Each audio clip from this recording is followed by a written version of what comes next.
Unbelievable. You still trying to win this argument. Find us polite enough, kind enough, quiet enough that our lives are not worth. I know I ruffle some feathers when the vast majority of comments are from men basically confirming what we all knew to be true, that you are not in community with us, that our collective safety means absolutely nothing to you. Totally throwing out the myth that men are the natural protectors.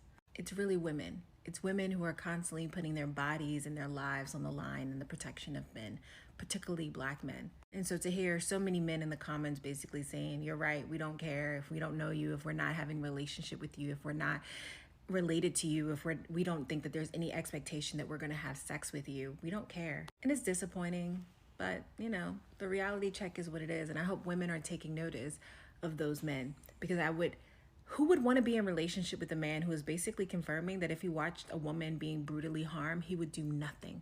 It also begs the question for why we as Black women should continue to put our lives and bodies on the line in the protection of men who have continuously told us that they are more concerned with being proximity to the patriarchy than they could ever be in proximity to Black liberation, Black justice. It's crazy. It's crazy, but you know, it's in black and white. Those men are telling us who they are. Not all men, not all Black men. Those men are telling us who they are. And we always knew that there were detractors within the community. I just didn't think that they were. One of your many tactics to try to insult and try to degrade a man, because you didn't ruffle the feathers of men. You asked the question to men. So that would explain why, oh, I must have ruffled so many for some feathers because there were so many men in the comments. You asked the question to men, so men politely answered your question. You just didn't like the answer, so that leads to, of course, sign language. Shame, insult, guilt, and the need to be right. You have a playbook, sweetheart. The conversation was over a week ago. And it was over when that woman named Rhoda Osmond decided to, well, her story came out to be a farce. So I will not allow you to forget the origin of this conversation. I won't allow it. Fact of the matter is this.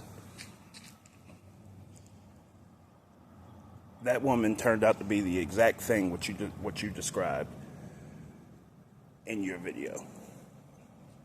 And what you described was a horrible person. All right?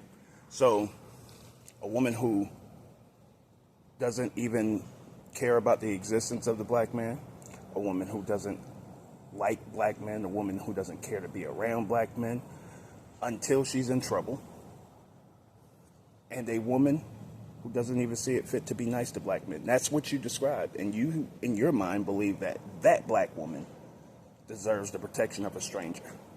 No. You believe that a woman like this deserves the protection of a strange Black man.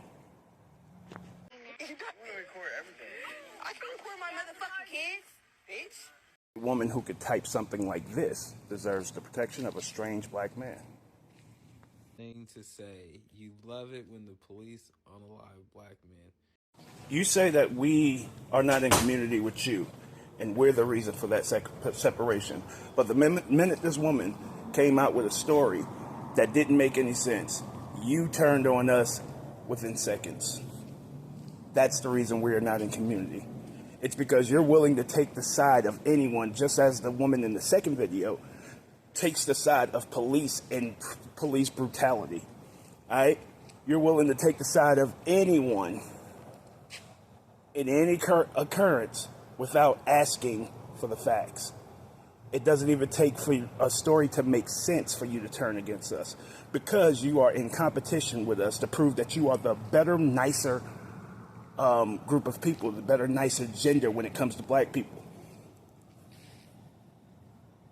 Comparison and competition breeds separation. So that's the reason we're not in community together. It's not us. We're giving you what you asked for. You constantly tell us you don't need us, and yet here we are. Which brings me to my next point. You say that you are the innate protectors, or whatever the case may be. So, why are we even having this conversation? You see, you've chosen to continue this conversation that we shouldn't even be having. But the only thing that you wanted to do was you wanted to remove the source because the source didn't turn out the way that you planned for it to turn out. And the woman turned out to be an absolute liar who played you. What I mean by she played you is not only does she hate my guts, she hates your guts too. And she played off your emotion because she knows the temperature of how you feel about us because y'all make it a point to let the world know how you feel about black men every day on this app. She played you.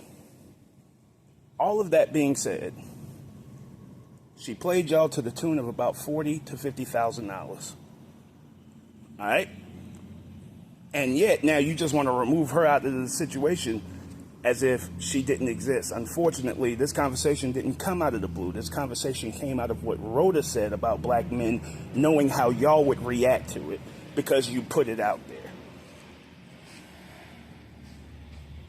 If you are the innate protectors, if you can protect me, you damn sure can protect yourself. So what are we talking about? Lastly, you continue this conversation to make a point. All right? Fact of the matter is, the majority of us wanted to be that dude, but with every situation. See, we didn't jump out the window because of this, because just a month and a half ago, we just saw what happened with Carly Russell. We learn our lessons. We start to question things. All right? If it doesn't make sense, we start to question things. You ladies heard a woman's voice say, "We didn't see it. We weren't here." And yet, that was a woman's voice. And you bypassed that completely to blame the men, not even the man who supposedly did this, but to blame the men who were standing around. You went directly to that. And that's been the conversation for the last 2 weeks. Nothing about the dude who was supposedly the person who hit her. Nothing about that. Because you are against us. You have no idea what black liberation is. You couldn't care less about black liberation. You chose a team. You chose to be team woman before team black. And we react accordingly. So that's why we are where we are. That's why we feel the way that we feel. That's why we're not too quick to run out there for anybody, because you show us every day how you don't respect us, how you don't care about us, and we got kids that do. And if I'm going to take myself out of my kids' equation, you must be worth it. That is it. That is all. Show off.